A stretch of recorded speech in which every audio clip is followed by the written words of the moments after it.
You're listening to Civic Media.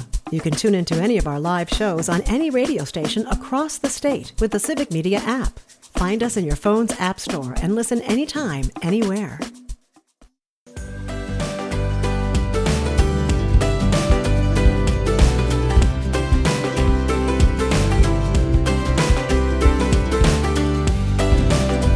You're listening to Mornings with Pat Kreitlow on WAUK. My name is Greg Bach. I'm back. It's Tuesday, and here's what's going on in Southeastern this glorious, glorious morning. We took ourselves a break yesterday, but it's time to come back to the news. It's time to come back to things that are about this community, this area of Wisconsin. And who better to talk about it than the Recombobulation founder himself, Civic Media's political editor, and multi-award-winning journalist Dan Schaefer. He comes on the show to make sure we're keeping up with all the news that's happening because, frankly, there's a lot going on, and some stories fall through the cracks. So that's when Dan picks them up, brings them here, and we talk about it.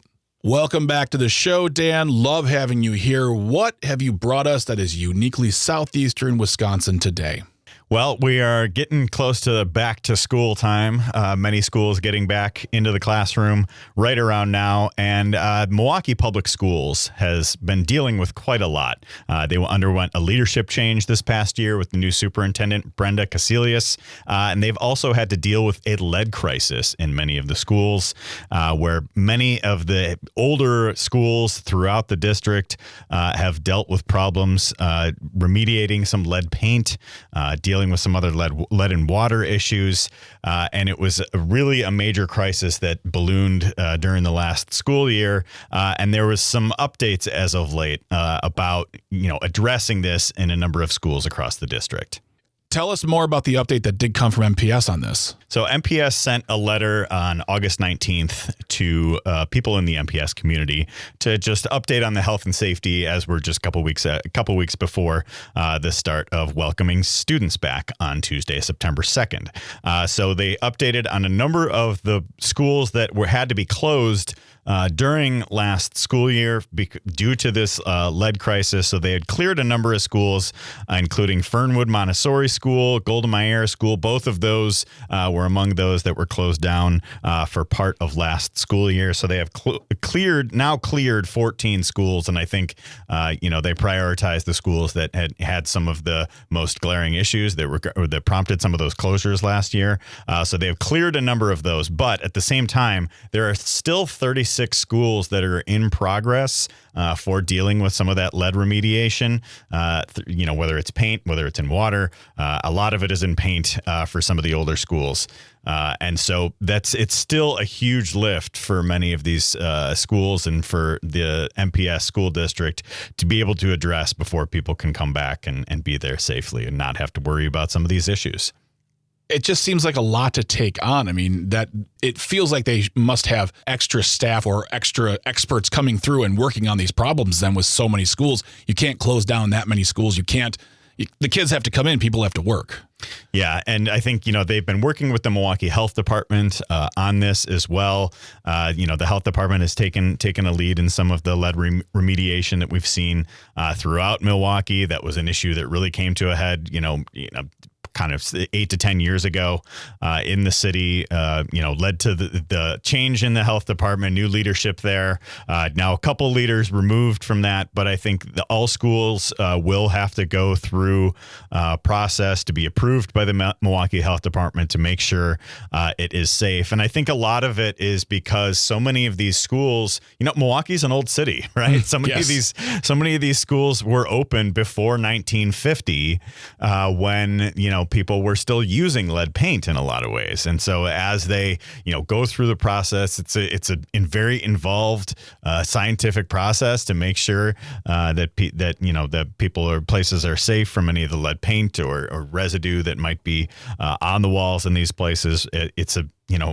It's a very involved process, and MPS has estimated that this lead remediation plan is going to cost about $16 million. It's obviously a district with a big budget. It's got a huge number of people who attend these schools. It's going to take a lot to deal with this, and it's still ongoing. It's still ongoing at many of these schools, but they're hoping to have as much of it as they possibly can have cleared before students are back in the hallways. When it comes to the funding, I know that there are federal and state mechanisms that can help with this, but I also know that because of where we are right now, a lot of programs are being cut. How does MPS plan on paying for this? Is it coming directly out of their budget, or are they going to seek partnership with other groups to help take care of the cost? Yeah, I think, some of it is, part of it is, because it comes from the Milwaukee Health Department's budget and what they're doing to assist with the school district as well. But from what I understand, a lot of it just is going to kind of come out of the general fund. There was a referendum to increase, property taxes in Milwaukee not long ago to help with some of the other funding concerns that the district had. But this is obviously a special circumstance and it's not something that people really were planning for. So it's going to be important for leaders to really take this on and make sure that this is getting adequately taken care of and it's not causing, some sort of long-term financial problems too. Well, it's definitely something we're going to keep our eye on. I know that Earl Ingram has talked a lot about lead in Milwaukee, and this is something that people are very concerned about, actually kind of surprised about. And I'm sure you'll keep us updated on everything that's going on here. Dan, I really appreciate you stopping by and giving us the update on what's happening in southeastern Wisconsin. Have a great day, buddy. Thanks, Greg.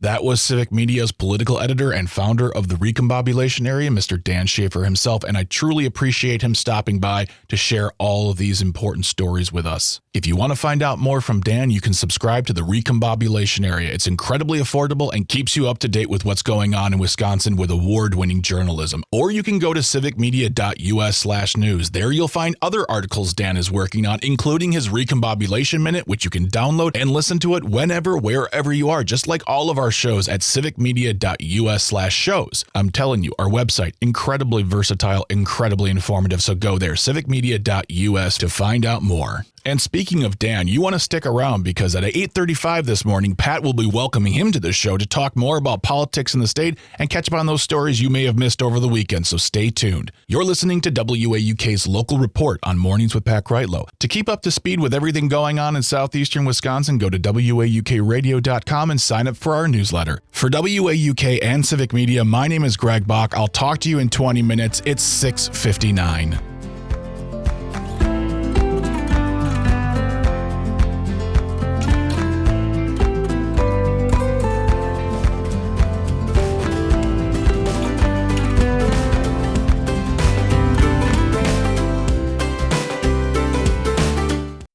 You're listening to Civic Media. Stay up to date on the latest news and information for your local community and Wisconsin by signing up for our free email newsletter. Visit civicmedia.us/email to get started.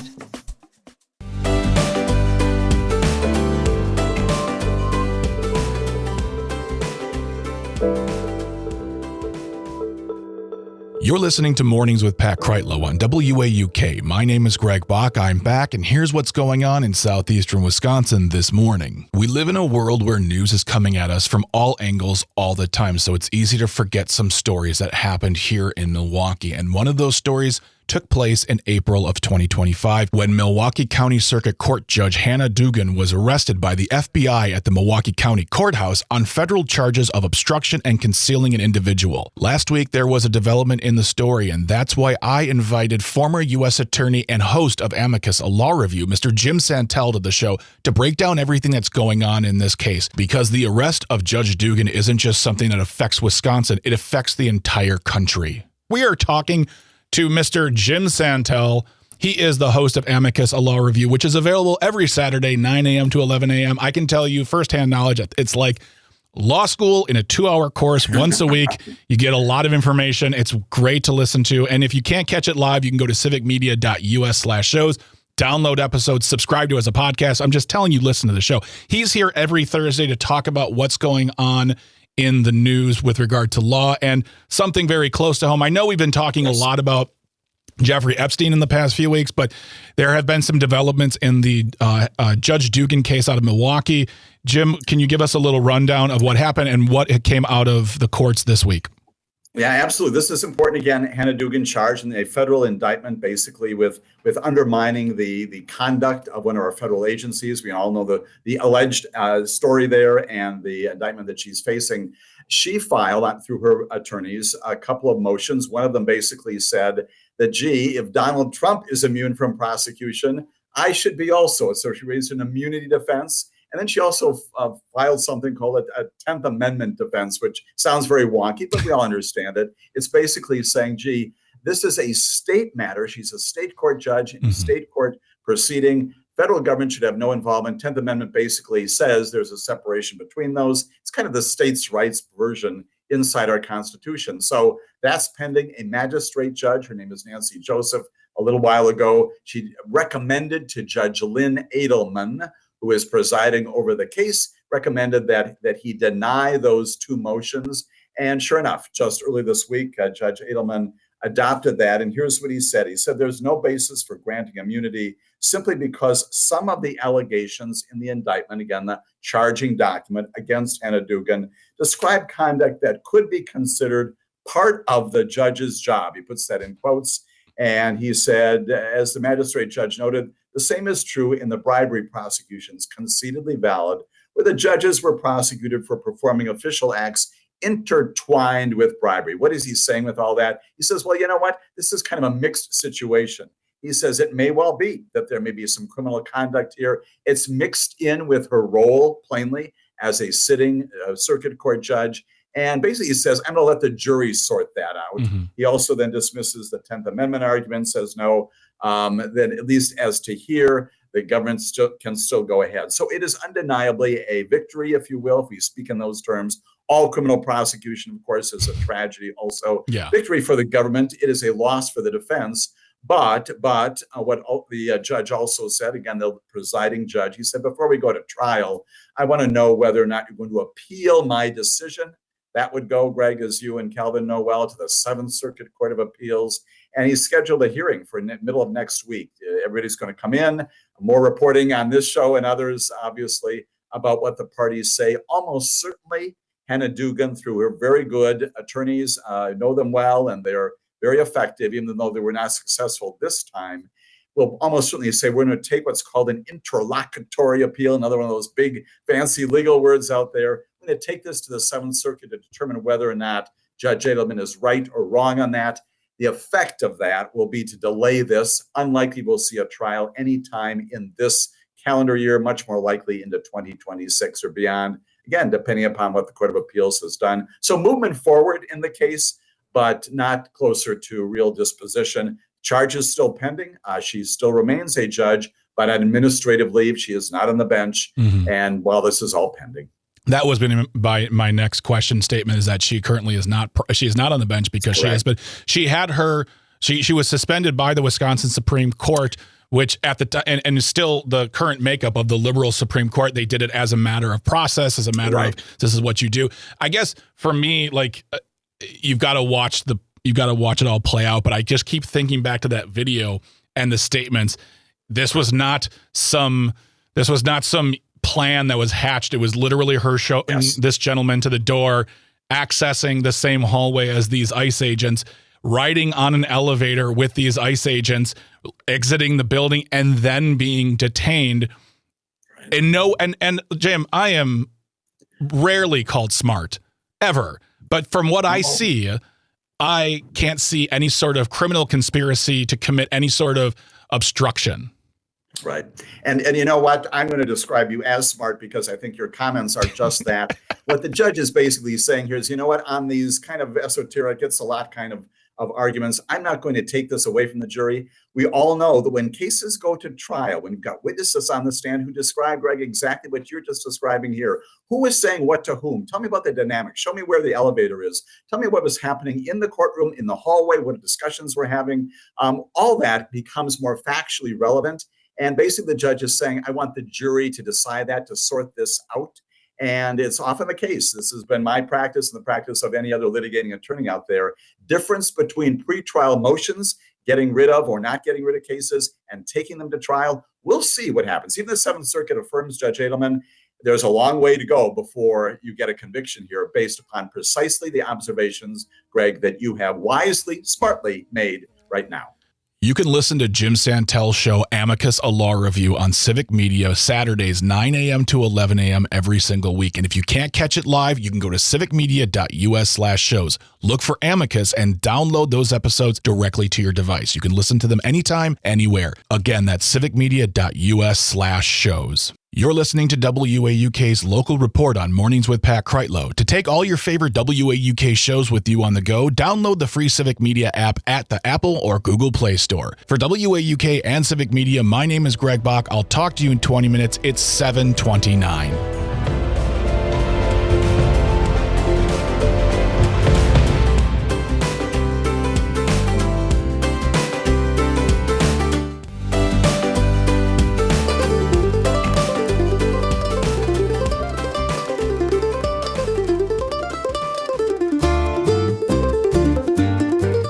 You're listening to Mornings with Pat Kreitlow on WAUK. My name is Greg Bach. I'm back, and here's what's going on in southeastern Wisconsin this morning. You can't get around it, and you can't get away from it. The 2024 presidential election was a great shock to a lot of people, and with it brought self-reflection, specifically within the Democratic Party. There's been a lot of reckoning and a lot of talk about how to get the message clearer and get it out to the people. And I spoke to the chair of the Outagamie Democratic Party, Emily Stefos. She wrote a new article for the recombobulation area entitled How Democrats Can Rebuild Trust. And you might be thinking to yourself, I live in southeastern Wisconsin. Why am I listening to Outagamie? Well, her message is simple, and it crosses communities, and it's applicable anywhere in Wisconsin and anywhere in the country. You wrote a new article for the recombobulation area, and its title is very simple and very to the point: How Democrats Can Rebuild Trust. Because in 2024, a message was sent for the voters. And for me personally, I feel like there's a lot of work to be done on the Democratic side. And I'd love to get your thoughts on whether we're talking, county parties, state parties, national parties. There's a lot of work to be done. Where do you see the first steps need to be taken, Emily? Sure. I mean, we know that we're polling as a party at a 30-year low at this point. We are not great at this juncture. But one of the things I wanted to point out is that not only is I think there's a perceived connection from the tippy top of the Democratic Party to those of us that are on the ground, just fighting for democratic ideals. Mm-hmm. And so I really want to bring that power back to the grassroots, to the people that are living in the communities that are just showing up for their neighbor and being like, look, I mean, frankly, if we're being honest, Greg, it's a two-party system and it's not perfect. And mm-hmm. so there's a lot of criticisms that I could also give to what's happening within the Democratic Party. But I know that in the way that we're structured with our government, that is the vehicle that we need to be pushing for at this point. And that's how I perceive it. But I think that there's a lot that we can do at the grassroots, at the county party level, with our neighbors to further the cause, the ideology, and to build a lot of power and trust back so that we can make the headways. We can start chipping away at the mountain, as it were. But all the while we're doing the right thing for our neighbors. And I think we forget about that. We're kind of waiting for someone to show up on a white horse and carry us off into the sunset. And that's simply not going to happen. So let's take the power that we have right here, right now, and start to utilize it in our own communities. I'm going to quote from the article that you wrote for the recombobulation area, specifically with regard to the perception of the Democratic Party. It says, a recent survey showed our party's favorability at a net minus 32, which is the worst it's been in 3 decades. And you nailed something right there with regard to there's so many cooks in the kitchen, because you got your local parties, you've got your county parties, you've got your state parties, and everyone wants to talk and everyone wants to see the table. And I understand that. And I think what you're discussing is probably the best start, because you can only control what's in front of you. And something that cannot be disputed, I know because I worked on the Obama campaign in 2008, I think one of the things that really made a difference was setting up all those offices in communities, knocking on doors and talking to people. I mean, I think that's how you break through the noise, right? You are being bombarded with information, whether it is from news channels or from the money players, I guess, when it comes to our politics. But to your point, what makes a difference is talking to your neighbors. And I think that we need to employ all of the people that care about their communities in that way to start doing that again, because we're able to silo each other off, and we too often are like, politics is taboo. That's what we're taught in the Midwest as far as like our culture is concerned. And we need to get back to connecting the hurt that people are feeling outside their front door to the policy decisions that were made to lead to that hurt, because oftentimes it is politically tied. And frankly, people are working too hard to like dig into the weeds about like what the legislation was, what passed in committee, who did what. So we need to do that for them. I mean, I get paid to look at the news every day from multiple news sources. And sometimes people will say, did you hear that story? I'm like, how did I miss that? Or you have to remember, oh yeah, Trump said that 3 months ago. I can't believe I forgot that. I feel like this was the first election in 2024 that podcasting really played a part. And that's a whole new level. Social media came in. That was one level. Podcasting, especially because you saw bro podcasts having on all the quote cool. And I'm going to say this, and I know people don't like it. I think one of the reasons Donald Trump won in 2024, and you might not like this, as a brand, he's cool. He has cool branding, cool merch. He's the guy who's like, hey, you want to have Taco Bell for breakfast this morning? Let's do it. You can do it. You're American. And people hook onto that thing of just like what that brash individualism. And that came across in a whole new medium. And so now in 2025, Democrats are left saying, what do we do next? How do we do this? And as you put in the article, it doesn't come with a slogan, and it can't be finding the Joe Rogan. It's about really doing the work and investing the time. Yeah. And I think like to your point, like that when we meet every month in Appleton and we're talking through like what we're going to do next, it's about recognizing the fact that like we can't control what's going on like with podcasts, right? Like we can't control who they're going to, fall in line for or do whatever with when it comes to the next, like the midterms or the next presidential. We can control what we're doing in our own communities and who we're talking to and how we're saying it. And I think like that is what's keeping me at this point as someone active in this political space from like curling up in the fetal position and just like kind of being like, all right, 3.5 years, we're going to white knuckle it. Like, it's really reassuring to know that if you actually do that work and you dedicate yourself and your team to doing that kind of work, you will see that you can make those inroads, that you can start to have those conversations. It is not something that people are like adverse to. It's simply because they're sucking in like the podcasts and the ads and the social media stuff, and no one's coming to counter it. Yeah. But you just need to counter it in a way that is community centered. And I think that we'll see a lot of progress that way. My thanks to Emily Cephos, who is the chair of the Democratic Party of Outagamie County, for sitting down and talking to me about her new article, How Democrats Can Rebuild Trust, available at the Recombobulation area right now. Stick around, because coming up on Mornings with Pat Kreitlow is Brittany Merlot with the weather, Chad Holmes with his updates from Wausau, and hey, Dan Schaefer with politics here in Wisconsin, so stay tuned. You're listening to WAUK's Local Report on Mornings with Pat Kreitlow. For WAUK and Civic Media, my name is Greg Bach. I'll talk to you in 20 minutes. It's 7:59. You're listening to Civic Media. Find the latest news, information, and archives of all your favorite shows on the Civic Media website, civicmedia.us.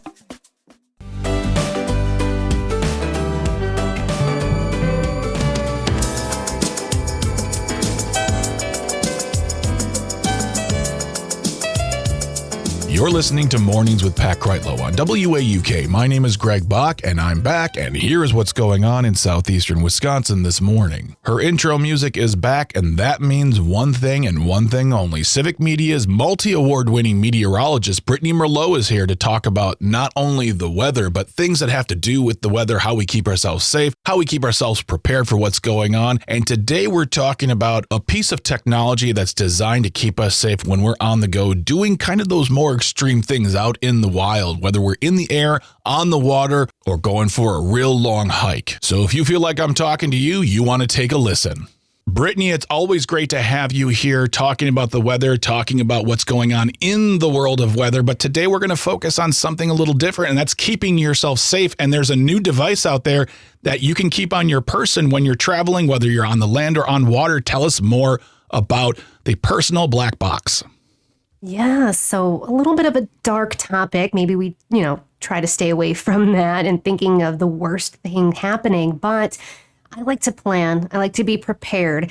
And I do like to venture out in the woods and places remote with no cell phone service quite often. So when I found out about this like personal black box tool that you can pretty much have on you wherever you are, I was pretty excited and felt, okay, I need this right now. So I first learned about it. I was at EAA talking to people, and I met this lady from the Air Force. She turns out she works at the United States Mission Control Center, and she handles all the data and all the messages and all the signals from this system. So what it is, it's a worldwide search and rescue satellite-aided tracking system. 411 lives have already been saved from it last year. So it's already working. It's through NOAA, SARSAT, it's an emergency beacon.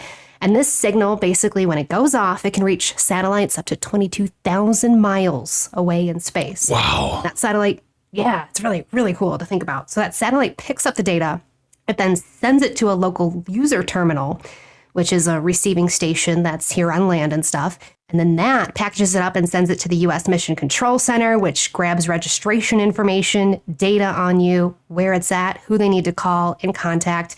And it immediately goes to a local center where they send search and rescue, helicopters, boats, ambulances, whatever you need from that situation. So the key thing is you have to register it, right? So they know who's in trouble, who to contact, but it's always going to give that GPS location exactly where you are. And it's the quickest way to get a distress signal out and get help to you. And so they can find you pretty fast. And it goes through clouds. It goes through extreme weather. It goes through no cell phone service. And when we were talking, she was like, no, you need this on a boat. You need it when you're hiking. You need it when you're kayaking. And I was like, okay, how does it go off in the boat? What are you doing? Do you have to push a button in the emergency or what? And she said that the boat ones actually have a tab on them that when they're submerged, it disintegrates and sends the signal on its own. So if you're already in trouble and you can't hit that button, it's going off regardless, and help is on its way to help you, which I think is crucial. That is absolutely amazing. That reminds me of the feature on a lot of smartwatches now, where if you fall over, the watch can sense it and will request you tell them, have you fallen over? Do you need help? And if you don't respond in enough time, it will call 911 for you and relay the information. Now, is this an app? Is this a device? How much does it cost? How does one get one? Yes. Okay. So you can find this pretty much anywhere, online, sporting goods stores. There are different kinds. So there's different prices for that. Mm-hmm. The ones for like airplanes, those will go off if they're smashed, right? So that's going to cost a little bit more versus a tab disintegrating versus one that you have on you. You can just Velcro it to you, wear it on a lanyard and push a button. Those are much more affordable. But yeah, you can find them anywhere, and I highly recommend it, and so does she. It was pretty cool to hear about. I mean, a dark topic. You never want anything to happen, but if something happens, you want help as fast as possible. Well, to be fair, though, Brittany, while it is a dark topic, we're talking about hypotheticals, and let's stay in the hypothetical and be proactive instead of having to be reactive on these matters. So it's always good to get this information out there. And this just sounds amazing. I can't believe I've never heard of this before. And it doesn't seem like the most modern of technology, in as much as it feels like it's been around for a while. And this is the first time I'm ever hearing of it. Same. And it has been around for a while. And it's just really cool to think about all of those satellites out in outer space could work to help us. Why not use them? Love it. Now, what do we have coming up briefly in the weather this week? I know it got cooler last week. All of a sudden, it's 58 degrees. It feels like fall is coming here early. But what can we look forward to just in the days ahead? Well, another cold front coming through. How's that? Fall settling in. More rain. But hey, we stayed dry for a majority of the weekend. It was gorgeous for the holiday. But yeah, cold front moving through tomorrow. Should push a little bit of a 1/4 inch of rain or so through the area. But behind that, it does look like some mid-60s possibly Thursday, and maybe some mid-60s as we go into the weekend as well. So fall weather is here. I mean, we saw frost advisories last week go out. I expect some more this week, possibly far up north. I don't think it's going to make its way here just yet, but hey, just know that the flannel weather is in full force. I was going to say, time to bust out the flannel, time to put on those comfy wool socks, and as you put it, pumpkin spice and everything nice. Yeah, hoodie weather, sweater weather. Yeah, that's right. I'm deeply fluent in the language of hoodies, so I'm very much covered for the coming months. Brittany, thank you so much for being here. I always appreciate having you on the show, talking about not just the weather, but everything we need to know about the weather around us and how it affects us. And as you just put it, keeping us safe. Absolutely. Got to do it, and I love it. Thank you so much, Greg. Have a wonderful day, my friend. You too. Big thanks to Brittany Merlot for stopping by to talk to us about a very important thing. Always important to keep yourself safe when you're out there in the world. And if you want to read more from Brittany, that's simple. Go to civicmedia.us/news. There you will find a treasure trove of articles. And it's not just about the weather, but if you want to find out more, that's when you got to go to civicmedia.us/news. Stick around, because after Mornings with Pat Kreitlow is me, Greg Bach, hosting Matt and Aaron on Air. And today I welcome Todd Alba, host of The Todd Alba Show, and Professor John Shelton, who will be here talking about the importance of unions and the power of the workers. So stay tuned. You're listening to WAUK's Local Report on Mornings with Pat Kreitlow. For WAUK and Civic Media, my name is Greg Bach. Have a wonderful Tuesday. I'll talk to you tomorrow. It's 8:29.